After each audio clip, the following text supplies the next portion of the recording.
Kalian sadar gak sih, makin kesini kejujuran tuh udah kayak makin pudar. Padahal dari kecil kita diajarin buat jujur. Tapi sekarang banyak yang lebih milih bohong demi dapat sesuatu. Dan kejadian yang baru-baru ini terjadi bikin gue mikir dalam soal ini. Jadi gini ceritanya, kita tahu Willy Salim itu sering bagi iPhone dan kebetulan lagi ke Bengkulu. Ada anak kecil yang naik panggung bawa lukisan gambar Willy Salim sama pacarnya Filme. Terus ibunya bilang, ini lukisan buatan kakaknya, tapi kakaknya malu naik. Willy Salim yang ngeliat itu langsung kasih iPhone. Mungkin karena dia ngeliat itu sebagai bentuk usaha dan keberanian, dan karena udah follow juga. Tapi ternyata lukisan itu bukan buatan anak itu dan kakaknya anak itu juga. Itu adalah karya asli dari Julian, seniman muda yang punya akun TikTok. Julian kaget karena karyanya malah diakui orang lain. Karena kan anak itu yang nawarin buat maju karena bisa nyempil dan ngasih ke Willy Salim. Meskipun akhirnya masalah udah diselesaikan baik-baik dan Julian pun mengikhlaskan iPhone-nya buat anak itu, Willy Salim juga untung langsung turun tangan karena viral dan tetap dikasih hadiahnya dengan tangannya sendiri. Dan sebagai bentuk apresiasi, Julian sekarang bahkan dapat kesempatan buat kolaborasi bareng Marimas.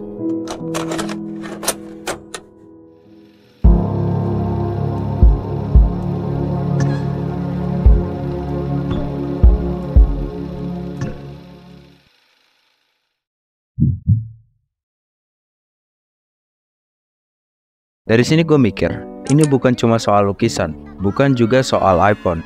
Ini soal nilai kejujuran yang makin lama makin dianggap enteng.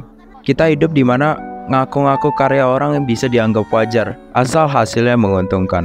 Tapi sebenarnya saat kita berbohong buat dapat sesuatu, kita itu lagi nyuri, bukan nyuri barang, tapi nyuri kepercayaan, nyuri apresiasi, nyuri penghargaan yang bukan buat kita. Dan yang paling bikin miris, yang jujur justru sering gak dianggap. Kayak Julian, dia jujur, dia berkaya, tapi spotlightnya justru dikasih ke orang yang bohong. Lucunya, awalnya yang bohong malah dapat simpati, dikasih hadiah, dipuji. Tapi setelah ketahuan, kita tahulah langsung dihujat sama netizen.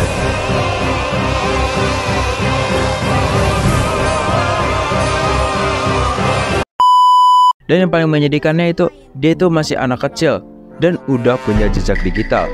Karena satu tindakan yang jujur aja mungkin bukan sepenuhnya salah dia. Karena jangan lupa, di balik semua ini ada peran ibunya juga. Ketika orang tua ikut menutupi atau bahkan mendukung kebohongan, itu bisa jadi akar kenapa anak merasa bohong itu bisa dimaklumi. Kalau dari kecil udah diajarin buat ngakalin keadaan, nanti ketika dewasa itu jadi kebiasaan. Makanya jujur harus dimulai dari sendiri. Kita nggak bisa nuntut generasi berikutnya buat jujur kalau kita sendiri masih sering menghalalkan segala cara.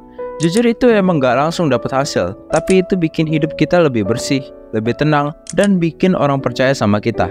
Dan kepercayaan, sekalinya hilang, susah banget didapetin lagi.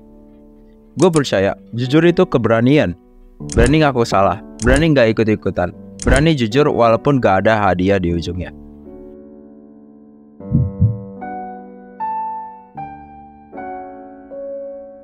Gue gak bilang si anak atau ibunya jahat.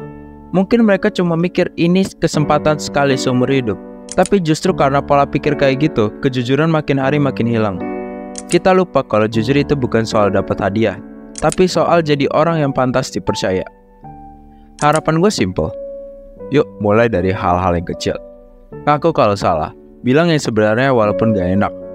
Karena kalau semua orang mulai dari dirinya sendiri, kejujuran itu gak akan punah. Karena jujur itu gak bikin kamu rugi. Tapi kehilangan kepercayaan itu kerugian yang gak bisa dibayar pakai apapun. Menurut kalian gimana? Jujur masih penting? Atau kalian rela bohong demi iPhone? Jangan lupa like dan subscribe kalau kalian suka bahasan kayak gini. See you guys again sometime and bless.